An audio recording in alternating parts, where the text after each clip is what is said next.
आपको बता दें, अखिल भारतीय विधानसभा अध्यक्ष सम्मेलन में केंद्रीय गृह मंत्री ने विपक्ष को दी संयमित रुख अपनाने की सलाह। उन्होंने कहा कि भारत एकमात्र देश है जहां खून बहाए बिना होता है सत्ता परिवर्तन। आइए आपको सुनाते हैं आखिर गृह मंत्री अमित शाह ने विधानसभा में क्या कहा।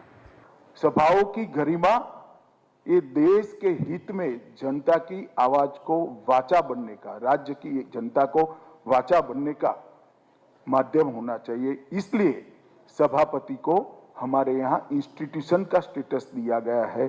सभापति अपने आप में एक संस्था होता है और एक प्रकार से बड़ा अंतर्विरोध है, क्योंकि सभापति चुनकर तो आते हैं एक राजनीतिक दल से, आते हैं तो एक राजनीतिक दल की विचारधारा से संबंध होकर, मगर सभापति की शपथ लेते ही उनको अंपायर नाते काम करना है। और इसलिए सबसे कठिन भूमिका पूरी असेंबली में किसी की होती है तो सभापति की होती है।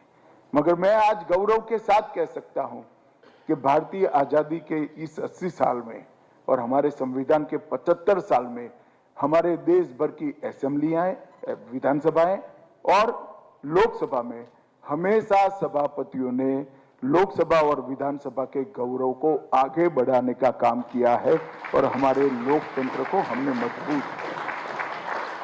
जब हम आजाद हुए तब एक चर्चा थी, कितने साल इस देश में लोकतंत्र चलेगा, कैसे चलाएंगे, और कई लोग मखौल उड़ाते थे हमारी आजादी के आंदोलन का भी और हमारे संविधान की निर्माण की प्रक्रिया की।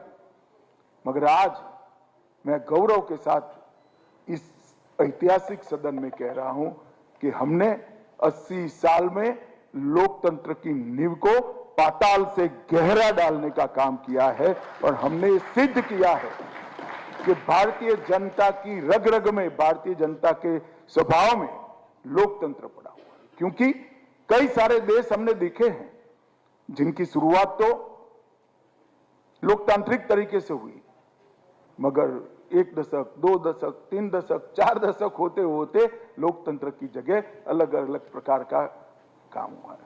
कई सारे देशों में परिवर्तन के लिए खून बहा, युद्ध हुए, विद्रोह हुए।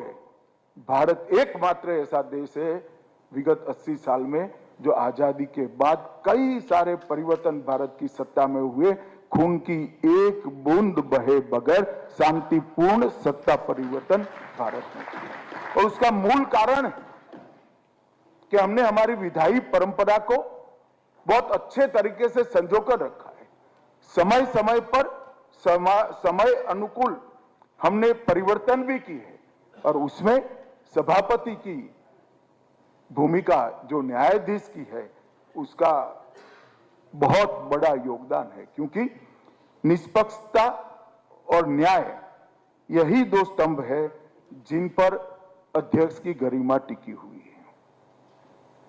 और जब ये 2 स्तंभ अध्यक्ष की चेयर से संभाल कर रखते हैं तो सदन की गरिमा भी बन लेती है। इसलिए अध्यक्ष ही एक प्रकार से सदन का अभिभावक और सदन का सेवक भी माना जाता है।